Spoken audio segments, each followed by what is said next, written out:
Hey guys, welcome back to my veterinary channel. You've probably landed on this video because you suspect that your dog or your cat is depressed.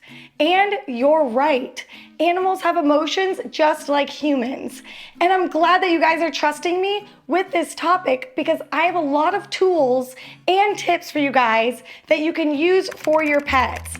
And you might think that this is a silly topic to bring up with your veterinarian, so I'm really happy that I get to make this video so I can reach a ton of pet parents who may be grieving the loss of a pet or going through something in their life that is also making their dog or cat depressed. So let's get into this. Make sure to watch this video all the way till the end. I have so many tips that are gonna help you and your beloved pets.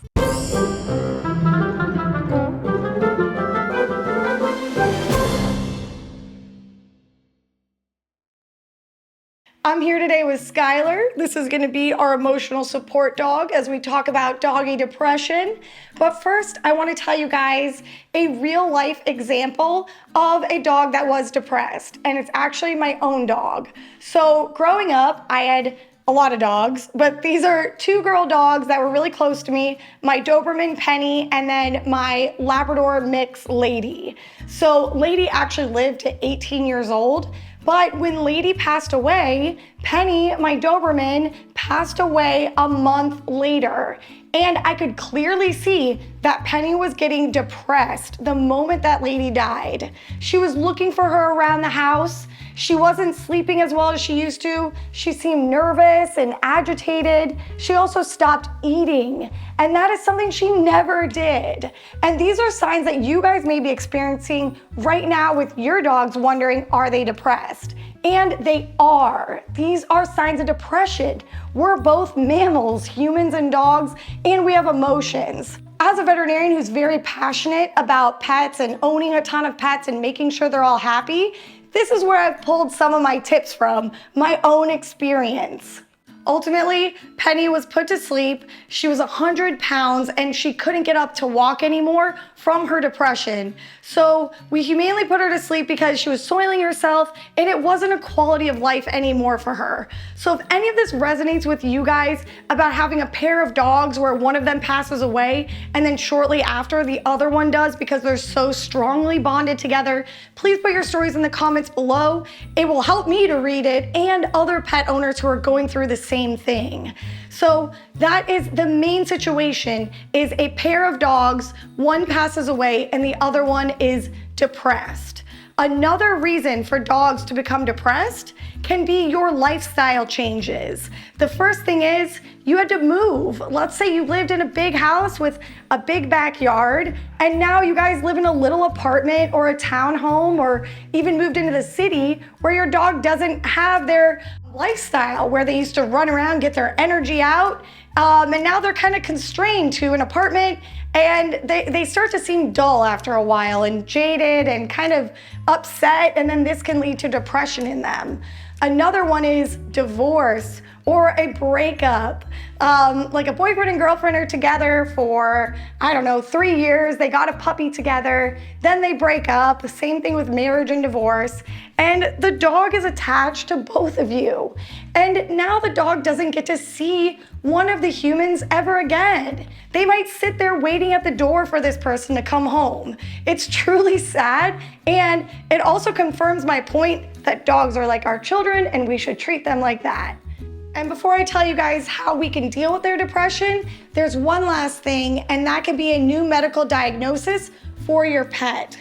Like a broken leg, let's say they got hit by a car and now they can't run as much and they're confined to a crate, or an ACL or a knee surgery making them sad and down, or a cancer diagnosis where your pet is uncomfortable. They can't run as much as they used to. They may have nodules in their lungs.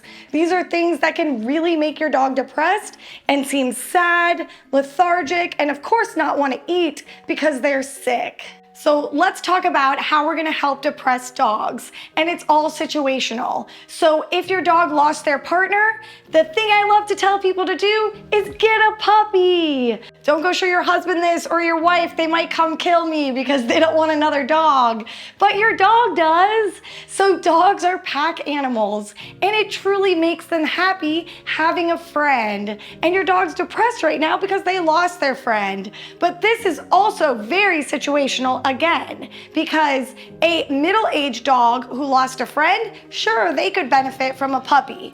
But an old dog that's 14, 15, 16 years old, I don't think they want to deal with a puppy. So this is where you're gonna have to go research a rescue in your area to go look for an older dog. And I love this idea because I just had a client literally yesterday. Their 17-year-old Chihuahua passed away, and their 15-year-old Chihuahua is still alive and really spry, but he's sad and depressed. The owners came into the room and told me he's licking everything, he can't settle down, he's smelling where his girlfriend's bed is, his girlfriend Chihuahua.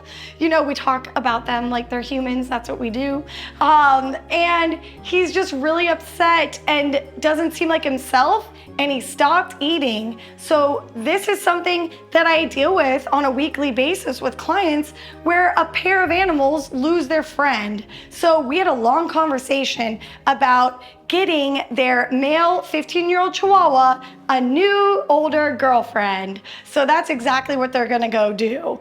And before I forget, there's another client that I had where their boxer dog started misbehaving and being destructive after his friend passed away, their other dog.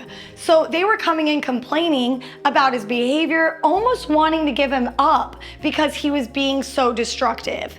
And the treatment to this is getting him a puppy or getting him a friend. And he did a lot better after they went out and adopted another boxer dog. And I just love that story. So I had to share that because depression can also turn into destructive behavior. But Dr. Lindsay, we really don't need another dog. We need the good stuff. The pharmaceutical intervention, that's why I'm here right now watching your video. All right, guys, hold on. Okay, first, if you can't get another dog and you're in an apartment, you got a divorce, you broke up with your boyfriend or your girlfriend, we're gonna have to give the dog more attention. So that means more work from you. If you have a baby also and you can't get another dog, you're gonna have to tie this dog up to the stroller and take him on more runs and walks with you and your baby. So you're gonna have to do more work to prevent them from being sad and depressed. Other things are like talking to them a lot, telling them you love them. You might want to give them more treats. Healthy ones, of course, I've made videos on that. Cucumbers, apples, healthy treats that you can give your dogs. So you're gonna have to give them more attention. And I'll leave some links below of products that I recommend to my personal clients. Like always, subscribe to my channel, hit the thumbs up, and hit the bell to get notifications for when I post new veterinary videos.